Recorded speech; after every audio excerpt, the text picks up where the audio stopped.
Hi friends, welcome to day 3 to solve UPSC Prelims questions 2015. Today we are going to deal with section History. I'm Uma Maheshwari and I have cleared Civil Services Exam 2018. To know more about me, please pass the slide and read the info. Let's begin to win. Question number 1. This is regarding Rowlatt Satyagraha. Which of the statements are correct? The Rowlatt Act was based on the recommendations of Sedition Committee. Yes, this is correct. In Rowlatt Satyagraha, Gandhiji tried to use the Home Rule League. In the events between 1916 to 1919, the major role was played by Home Rule League. And this statement is also correct. Demonstrations against the Simon Commission coincided with the Rowlatt Satyagraha. No, this is wrong. And it is very easy to. Simon Commission, the year is 1928. And Rowlatt Satyagraha, it is 1919. And the answer to this question is B, 1 and 2. Question number 2. Who of the following were economic critics of colonialism in India? Dadabhai Nauroji, yes, well known for drain theory. And G. Subramania Iyer, yes, he also criticized the colonialism. He wanted to have big industrial, that is Indian industrial and commercial firms. And he also criticized the colonial form of government. And R.C. Dutt, yeah, he told that poverty is the byproduct of British colonialism.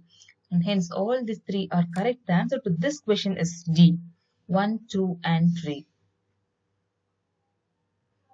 Question number 3. With reference to Congress Socialist Party, which of the following statements are correct? It advocated the boycott of British goods and evasion of taxes. No, this is wrong. It wanted to establish the dictatorship of the proletariat. No, this is actually a Marxist party and not Congress Socialist Party. It advocated a separate electorate for minorities and oppressed classes. No, this is also wrong.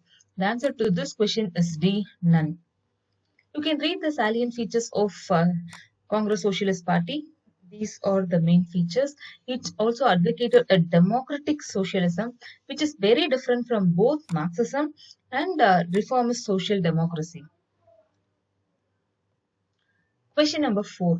The Government of India Act of 1919 clearly defined, and this is a very easy question and a hot cake for people who have read Lakshmikant. And yes, the Act clearly defined the powers, the jurisdiction of the central and provincial governments. It is B. Yes. Question number 5. The medieval Indian state and the present region. Champaka in central India. Whether this pair is correct. Champaka represents Chamba. It is not in central India. Actually, it is in Himachal Pradesh. And Durgara in Jammu and Kashmir. Yes, this is correct. And Kuluta. Actually, it is Kulu in Himachal Pradesh. So the answer to this question is B, 2 only. Actually, during the medieval Indian period, the hill cities, the hill towns, it came into prominence. Despite the severe attacks from the plain rulers, the hill cities had their own significance. States such as Champaka, which is Chamba, Durgara, Kulu, Garhwal, they managed to remain outside the main areas of conflict. Question number 6, which was repeated from 2014. And which of the following kingdoms were associated with the life of Buddha? Actually, 8 places are associated with Buddha's life, and they are called Asta Mahasthanas, or the 8 great holy places. And 4 of them are pilgrimage sites, and they are directly related to the life of Gautama Buddha. Lumbini, where he was born, and Bodh Gaya, where he got enlightenment, Sarnath, where he delivered his first sermon, and Kushinagara, where he died. And other 4 sites are Shravasti, Sankasya, Rajgir, and Vaishali. And coming to the question, actually Avanti and Gandhara are not associated with the life of Buddha, and Kosala and Magadha are correct. The answer to this question is option D, 3 and 4. Actually, Lumbini, where he was born, is in Kosala kingdom, and Kushinagara in Magadha kingdom.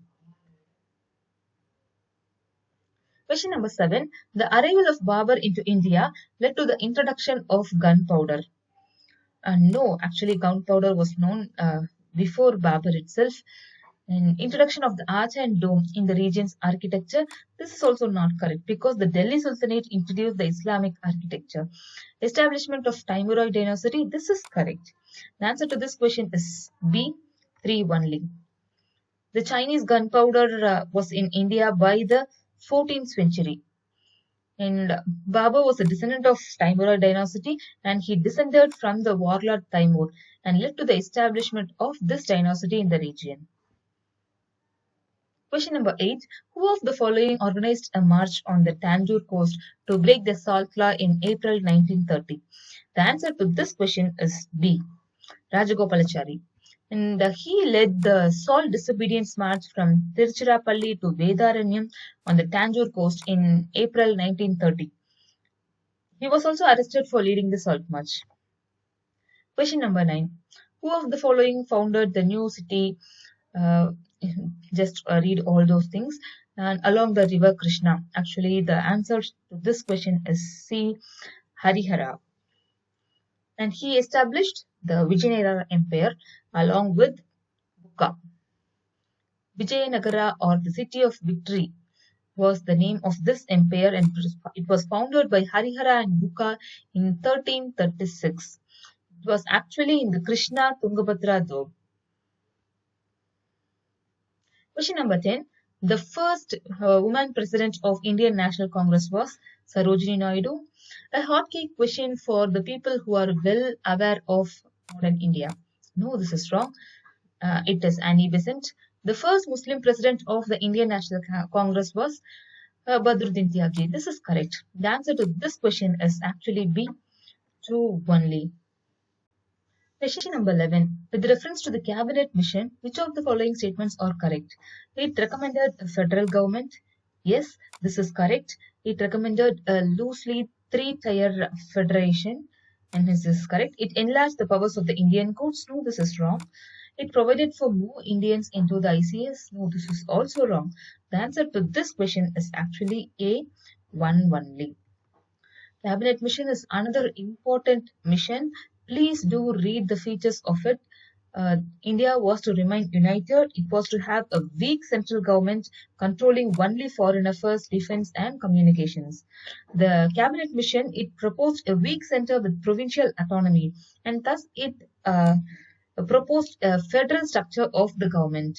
The existing provincial assemblies was to be grouped into 3 sections while electing the Constituent Assembly. Section A for Hindu majority provinces, Section B for existing provincials of the Northwest, and Section C for the existing provincial states of the Northeast, including the Assam.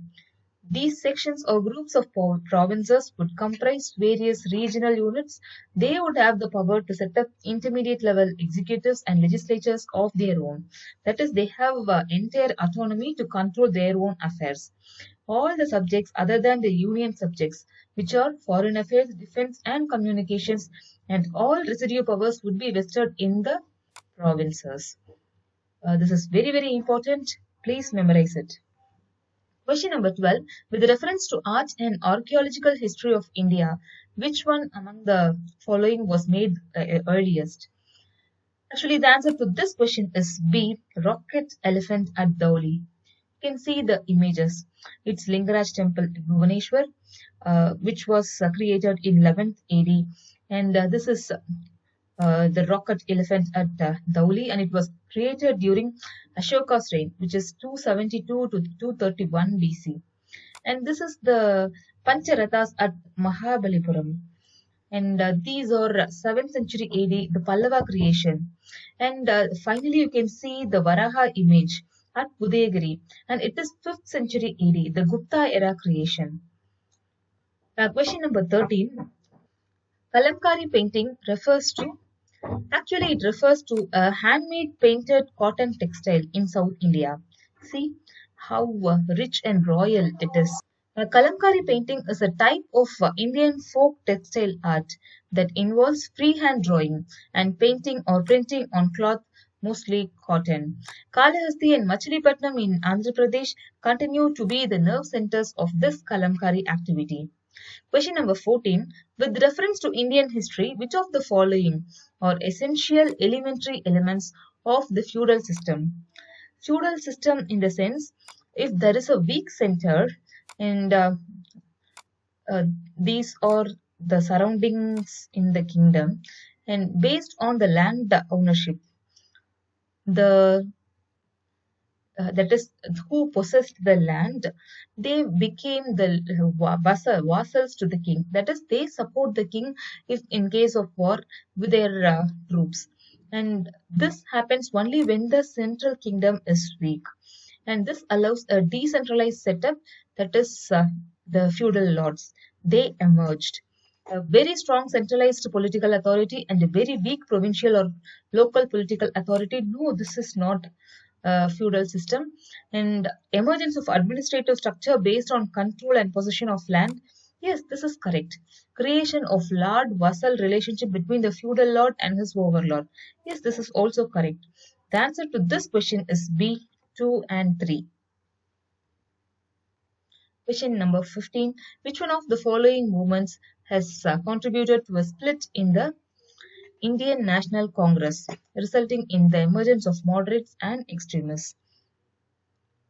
Actually, this is a well-known fact, and the answer is A, Swadeshi movement, because the Surat split happened around 1907, and Swadeshi movement is the movement which was associated with that period. All others, Quit India, non-cooperation movement, and civil disobedience movement, this all happened very, very later. So the answer is A. Yes, we have come to the end of today's video, and there is no part 2 today. Have a nice day. Let's meet tomorrow. Thank you.